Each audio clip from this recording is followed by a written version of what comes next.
हर कत्ल की कोई ना कोई वजह होती है, लेकिन ये कत्ल की कहानी बिल्कुल ही अलग है। जिसका कत्ल हुआ उसका कातिल से दूर दूर तक कुछ लेना देना नहीं था। इस केस को कुछ ही दिनों बाद पुलिस ने सुलझा दिया और जब पुलिस को हत्या की वजह पता लगी तो वो भी चौंक गए। इस कहानी की शुरुआत होती है उत्तर प्रदेश के गोरखपुर शहर से। तारीख थी 10 जून 2011। वहीं के कमलेशपुरम इलाके में रहने वाली 24 साल की लड़की अपने घर से बाहर निकलती है, लेकिन लौट कर नहीं आती। उस लड़की का नाम था शिखा दुबे। कई घंटे बीत जाते हैं लेकिन शिखा वापस नहीं आती। घर वाले भी इधर उधर ढूंढने की कोशिश करते हैं, लेकिन शिखा का कोई सुराग नहीं मिलता। फिर घर वाले 26 साल के दीपू यादव पर शक करते हुए उसके घर जाते हैं। दीपू यादव वो था जिससे शिखा शादी करने की जिद कर रही थी। दीपू यादव के घर जाने के बाद शिखा के घर वालों को पता चलता है कि दीपू भी घर से गायब है। अब परिवार के लोग बेटी के गायब होने के पीछे दीपू यादव पर आरोप लगाते हुए पुलिस में शिकायत कर देते हैं। लापता होने के अगले दिन यानी 11 जून 2011 को शहर के जंगल के इलाके में एक लड़की की लाश मिलती है। उस लाश के कद काठी और कपड़े शिखा के जैसे थे, इसीलिए पुलिस को शक हुआ कि शायद ये शिखा है। फिर पुलिस वाले लाश की जांच करने के लिए शिखा के घर वालों को बुलाते हैं। शिखा के परिवार वाले और अन्य रिश्तेदार उस जगह पर पहुंचते हैं। परिवार के लोग उस लाश को देखकर चीखने चिल्लाने लगते हैं, क्योंकि वो लड़की कोई और नहीं बल्कि शिखा ही थी। वही कपड़े थे जो पहनकर शिखा 10 जून की शाम घर से निकली थी। गले में वही काला धागा जो शिखा नजर से बचने के लिए पहनती थी और वही चप्पल जो उसने घर से निकलते समय पहनी थी। सब कुछ वैसा ही था, बस उसका चेहरा पहचान में नहीं आ रहा था, क्योंकि उसका चेहरा बुरी तरह कुचल दिया गया था। चेहरे पर खून का सिर्फ लाल रंग ही दिख रहा था। अब उस लाश की पहचान होती है। लड़की के पिता से पूछा जाता है कि आपको किस पर शक है, तो उसके पिता राम प्रकाश तुरंत ही दीपू यादव का नाम लेते हैं। फिर गोरखपुर पुलिस ने गुमशुदगी के मामले को हत्या की धाराओं में तब्दील कर दिया और हत्यारे की तलाश शुरू कर दी। इधर से शिखा के परिवार ने उस लाश का पोस्टमार्टम करवाया और अंतिम संस्कार भी कर दिया और अब परिवार के लोग आरोपी की जल्द से जल्द गिरफ्तारी की मांग कर रहे थे। इस घटना से लोगों में भी नाराजगी थी। लोग भी तुरंत ही कार्रवाई की मांग कर रहे थे, इसीलिए पुलिस के आला अधिकारियों ने मामले में तेजी से कार्रवाई करने के निर्देश दिए। पुलिस अब दीपू यादव की तलाश में जुट गई। दीपू के परिवार और उसके 50 से ज्यादा दोस्तों से कड़ी पूछताछ की गई। फिर दीपू के एक दोस्त ने बताया कि दीपू शायद यूपी के ही एक शहर सोनभद्र में हो सकता है। अब पुलिस सोनभद्र में आरोपी दीपू की फोटो लेकर वहां तक पहुंच गई जहां वो चुप कर और नाम बदल कर रह रहा था। पुलिस वाले उस कमरे के दरवाजे तक पहुंचते हैं जहां दीपू रह रहा था। वो दरवाजा खटखटाते हैं और उस दरवाजे को एक लड़की खोलती है। उस लड़की को देख पुलिस वाले चौंक उठे थे। पुलिस वालों को अपनी आंखों पर यकीन नहीं हो रहा था, क्योंकि वो लड़की कोई और नहीं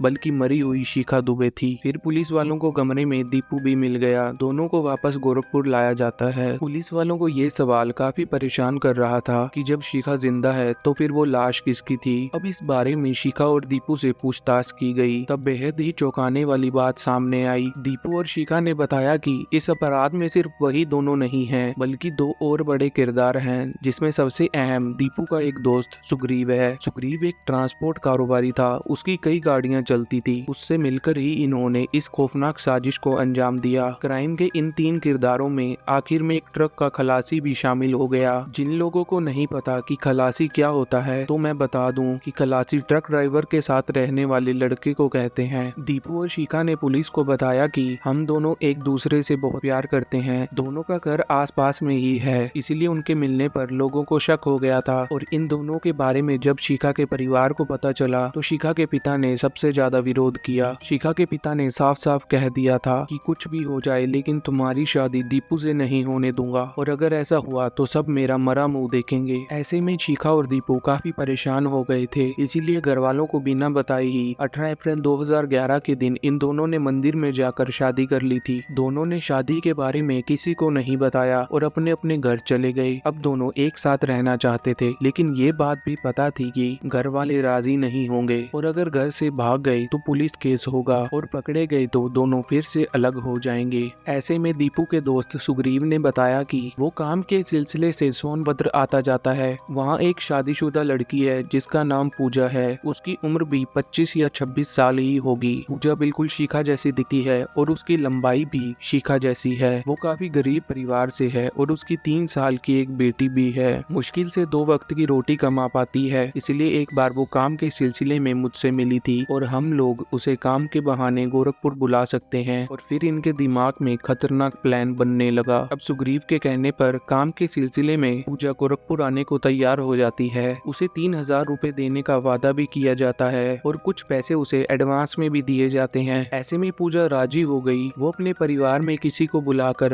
अपनी 3 साल की बेटी उन्हें देखरेख करने के लिए सौंप देती है, ताकि गरीबी में उसकी कमाई से घर का खर्च चलना आसान हो। लेकिन उसे क्या पता था कि जहाँ वो जा रही है वहाँ उसे मौत मिलेगी। अब मिलने की तारीख 10 जून तय की गई। इस तारीख को सुग्रीव खुद ही एक ट्रक लेकर गोरखपुर से सोनभद्र चला जाता है। उस ट्रक में उसके साथ खलासी बलराम भी था। फिर ट्रक से ही पूजा को लेकर सुग्रीव और खलासी बलराम गोरखपुर के एक जंगल में ले आते हैं और वहां जाकर पूजा से कहते हैं कि कुछ लोग मिलने के लिए आएंगे। इसी बीच सुग्रीव ने फोन करके दीपू और शिखा को भी वहां बुला लिया था। वहां आने से पहले दीपू ने शिखा के लिए नए कपड़े भी खरीद लिए थे और फिर दीपू और शिखा दोनों उस जंगल में पहुंच जाते हैं जहां ट्रक खड़ा था। पूजा को उस जगह से दूर ले जाया जाता है, ऐसा इसलिए ताकि ट्रक के टायर के निशान न मिले। इसके बाद सुग्रीव और दीपू दोनों मिलकर पूजा की गला दबाकर हत्या कर देते हैं। इस मर्डर के बाद शिखा अपनी साजिश शुरू करती है। वो मरी हुई पूजा के कपड़े उतार कर जो कपड़े खुद पहन कर आई थी वो उसे पहना देती है। शिखा हमेशा अपने गले में एक धागा पहनती थी, उस धागे को भी उसने उतार कर पूजा के गले में डाल दिया और चप्पल भी कहीं आसपास फेंक देती है। इसके बाद शिखा नए कपड़े पहनकर तैयार हो जाती है और फिर धारदार और भारी हथियार से पूजा का चेहरा बुरी तरह कुचल दिया जाता है, ताकि किसी भी तरह से चेहरा पहचान में न आ सके। इस तरह मरी हुई पूजा को शिखा का रूप देकर सब अलग अलग निकल जाते हैं। दीपू और शिखा दूसरी गाड़ी से वहां से निकल जाते हैं और वहीं सुग्रीव और खलासी बलराम पूजा के शव को वहां से लेकर सिंगाड़िया के पास एक जंगल किनारे छोड़ देते हैं, ताकि उनके बारे में किसी को कोई भनक ना लगे। और इसके बाद अपने हथियार को नहर में फेंक देते हैं और दोनों ट्रक लेकर वहां से निकल जाते हैं। सुग्रीव के कहने पर ही दीपू और शिखा दोनों सोनभद्र में नाम बदल कर रहने लगे थे। इस पूरे ब्लाइंड मर्डर केस का पुलिस ने 21 जून 2011 को खुलासा किया। शिखा को जब उसके पिता से मिलवाया गया तो पहले तो उसके पिता को भरोसा नहीं हुआ। उन्होंने ये कभी सोचा ही नहीं था जिन हाथों से बेटी का अंतिम संस्कार किया था कभी वो हाथ उसे दोबारा जिंदा छू पाएंगे। इसीलिए भरोसा करने के लिए उन्होंने पहले शिखा के चेहरे को अपने हाथों से छुआ। छूने के बाद उन्हें विश्वास हुआ कि ये उनकी बेटी शिखा ही है। फिर शिखा के पिता कहते हैं ये मेरी बेटी है, लेकिन ये मेरे लिए उसी दिन मर गई थी जब उसने दीपू से शादी करने की बात की थी। इस केस में दीपू, शिखा, सुग्रीव और साथ ही साथ खलासी बलराम को भी पुलिस गिरफ्तार कर ले जाती है। लेकिन अफसोस उस पूजा के लिए हो रहा है जो गरीबी में अपनी मासूम 3 साल की बच्ची को छोड़कर गोरखपुर आ गई और बिना किसी दुश्मनी के मौत के नींद सो गई।